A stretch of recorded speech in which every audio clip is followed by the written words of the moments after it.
Bonjour et bienvenue pour cette émission Ostéoporose Vite et Claire en partenariat avec le Griot. Nous sommes avec le professeur Véronique Breuil, rhumatologue à l'hôpital à Nice, pour parler de la vitamine D au cours du traitement de l'ostéoporose. Le Griot a beaucoup donc insisté dans ses campagnes sur l'intérêt de prendre régulièrement de la vitamine D, mais pourquoi faut-il prendre de la vitamine D? Est-ce que c'est en plus des traitements ou est-ce que ça faut le faire aussi en dehors? Alors, il faut que tout le monde ait des apports normaux, mais c'est d'autant plus important dans l'ostéoporose.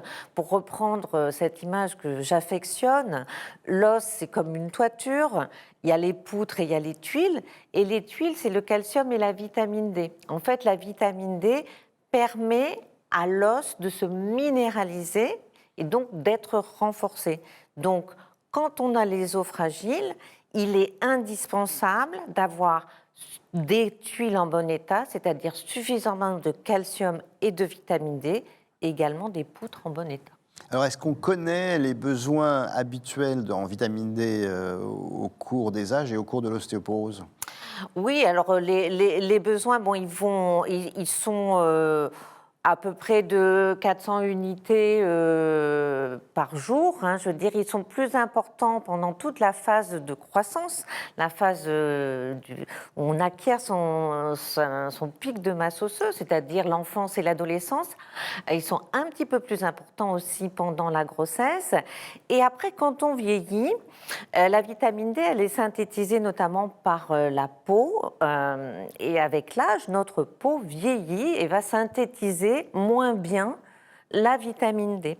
Et donc, les apports, la nécessité des apports augmente puisque on la synthétise moins bien, puisque la vitamine D, on l'a par l'alimentation, avec par exemple les poissons gras, ou les champignons, notamment les girolles, et on l'a aussi par la synthèse cutanée.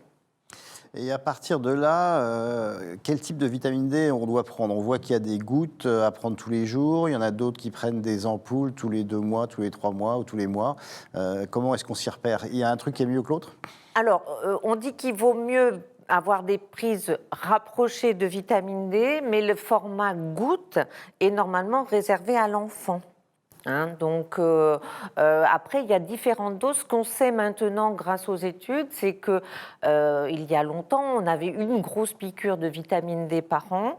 Et ça, c'est pas bon parce que par un mécanisme qui n'est pas encore complètement connu, on s'est rendu compte que ça générait plus de chutes sur une grosse méta-analyse, donc sur une analyse scientifique. On ne sait pas très bien pourquoi, peut-être des produits dérivés de la vitamine D. Ce qu'on sait maintenant, c'est qu'il faut avoir une prise régulière si on a nécessité d'avoir une supplémentation. Ce qu'il faut quand même savoir, c'est qu'il y a quand même un certain nombre de personnes qui n'ont pas besoin de cette supplémentation.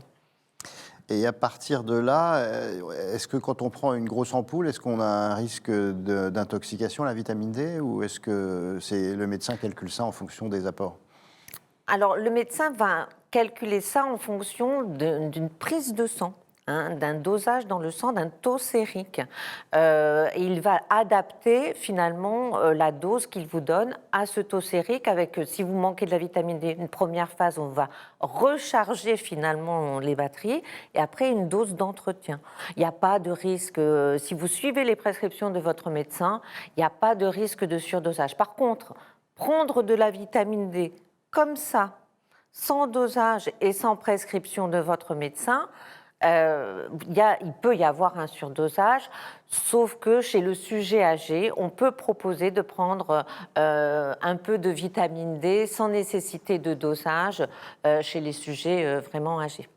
Comment est-ce qu'on surveille ce traitement en vitamine D? Il faut répéter les dosages de vitamine D? Alors, on va faire un dosage juste avant la deuxième dose de la phase d'entretien du traitement. Et est-ce que cela remplace, est-ce que la vitamine D toute seule avec des bons apports en calcium, ça peut remplacer le traitement par un médicament anti-ostéoporotique? Alors, hélas, non, c'est indispensable, mais ça ne le remplace pas. Par contre, la conjonction des deux est indispensable puisque tous les traitements de l'ostéoporose ont prouvé leur efficacité après la normalisation des apports vitamino-calciques. Donc, c'est vraiment la conjonction des deux, mais malheureusement, ça ne le remplace pas. Par contre, dans tout votre entourage, avoir des apports vitamino-calciques normaux, c'est très important. Alors, quel est votre message final donc, sur la supplémentation en vitamine D? Qu'est-ce qu'on doit retenir? Donc, ce qu'on doit retenir, c'est que quand on a de l'ostéoporose, avoir des taux normaux, normalisés de vitamine D, c'est indispensable, mais ce n'est pas suffisant pour traiter l'ostéoporose.